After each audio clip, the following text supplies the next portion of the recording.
সীমান্ত পরিস্থিতির আরো খবর জানাতে চাই আপনাদের। সাতক্ষীরা থেকে আমাদের সঙ্গে যোগ দিচ্ছেন সহকর্মী আমিনা বিলকিস ময়না। ময়না, সাতক্ষীরা সীমান্তের পরিস্থিতি কেমন? Furniture just smarter, JMG furniture. সীমান্তবর্তী জেলা সাতক্ষীরা, আমার পিছনে ভারত। আসলে দীর্ঘ 200 কিলোমিটারের অধিক এই দীর্ঘ সীমান্ত সাতক্ষীরাতে, জলসীমা এবং স্থলসীমা দিয়ে। পূর্ব অভিজ্ঞতার থেকে জলসীমায় আসলে রিভারাইন তারা কিন্তু কঠোর নজরদারি রেখেছে যে জলসীমা দিয়ে যেন কোনো ধরনের পুশিন না হতে পারে, সেজন্য তারা টহল বাড়িয়েছে। তারা সীমান্তবর্তী মানুষদেরকে সচেতন করছে যেন কোনো ধরনের পুশিন হতে না পারে, আর যদি কোনো ধরনের খবর পায় তাহলে মানুষ যেন তাদেরকে সেটি জানায়। এজন্য রিভারাইন মানুষদেরকেও সচেতন করেছে, তারাও কড়া নজরদারি রেখেছে, টহল বাড়িয়েছে।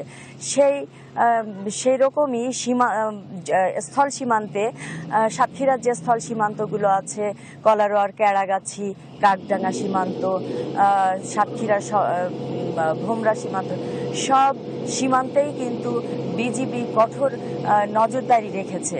কারণ কোনো ধরনের বাংলাদেশের অন্যান্য জেলাতে যেমন পুশিন হচ্ছে, সেখানে ঠেলাঠেলি হচ্ছে, গন্ডগোল হচ্ছে, সেই অভিজ্ঞতার জায়গা থেকে সাতক্ষীরার সবগুলো সীমান্তেই বিজিবি 33 ব্যাটালিয়ন এবং 17 বিজিবি ব্যাটালিয়ন তারা কিন্তু কড়া নজরদারি রেখেছে, তাদের জনবল বাড়িয়েছে, টহল বাড়িয়েছে এবং সীমান্তবর্তী যেসব মানুষরা বসবাস করে তাদেরকেও সচেতন করেছে যেন সীমান্ত দিয়ে কোনো ধরনের পুশিনের ঘটনা না ঘটে। আসলে বিজিবি আমাদেরকে জানিয়েছে যে পুশিনের ঘটনা ঘটেনি এবং গণমাধ্যম কর্মীদের কাছে কিন্তু এ ধরনের কোনো খবর নেই।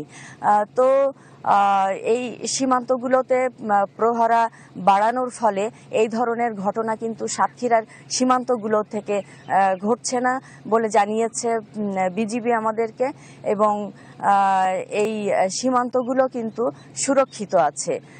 সব মিলিয়ে সাতক্ষীরার সীমান্তগুলো, জলসীমা বলি এবং স্থলসীমা বলি, সব স্বাভাবিক আছে, সুরক্ষিত আছে।